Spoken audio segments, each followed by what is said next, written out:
The Honourable Leader of the Opposition. After 9 years, 9 million Canadians live in food insecurity, according to Food Banks Canada. 9 million, that's 23% of our population.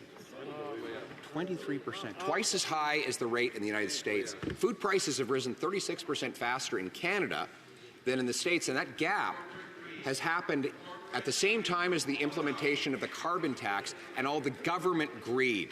Now he wants to quadruple the carbon tax and starve even more people. Why not have a carbon tax election so Canadians can vote to axe the tax?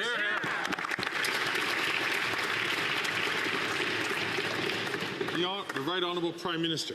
Mr. Speaker, the Canada carbon rebate puts more money back in the pockets of the middle class and people working hard to join it. The parliamentary budget officer recognized that 8 out of 10 Canadians are better off with the Canada carbon rebate than the price on pollution costs them in their jurisdictions.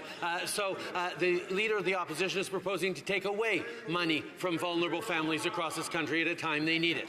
What the Leader of the Opposition is also doing is refusing to get the security clearance necessary to keep Canadians safe by getting the briefings from our security agencies that talk about foreign interference. Right.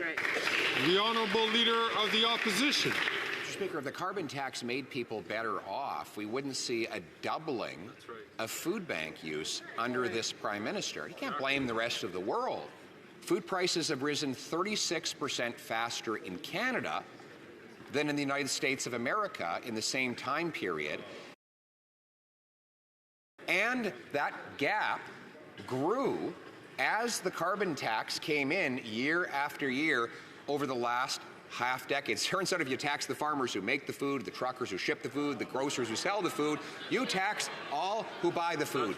So if he really wants to quadruple that tax, why not have a carbon tax election so Canadians can decide? The Right Honourable Prime Minister.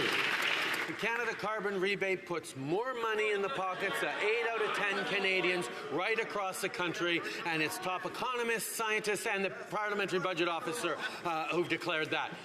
At the same time, Mr. Speaker, we know the Leader of the Opposition won't listen to experts. He won't even listen to our national security experts who are trying to let him know about threats to his own MPs. I have asked them to figure out a way to share at least some information with him, despite the fact that he has refused to get a security clearance, because the responsibility of Prime Minister is to protect all Canadians, including, apparently, Conservative MPs.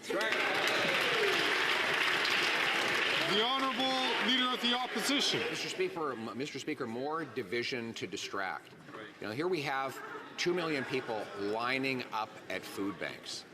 1/4 of Canadians live in food insecurity, a level twice as high as in the United States. Food prices rising 36% faster in Canada than in the U.S., coinciding with the carbon tax coming into force. Now he wants to quadruple it. 56% of food banks say they're literally rationing food rationing in a first world country, Mr. Speaker. Before he starves more people, why can't we have a carbon tax election and axe the tax? The Right Honourable Prime Minister. Mr. Speaker, if he actually cared about food insecurity, instead of just wanting to politicize and instrumentalize it, he would have supported our national school food program. But he does not.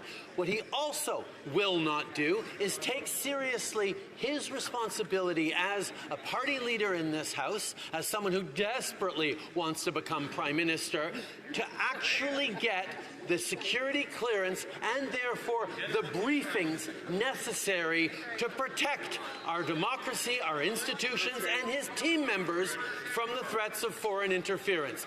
That, Mr. Speaker, is absolutely irresponsible. That's right.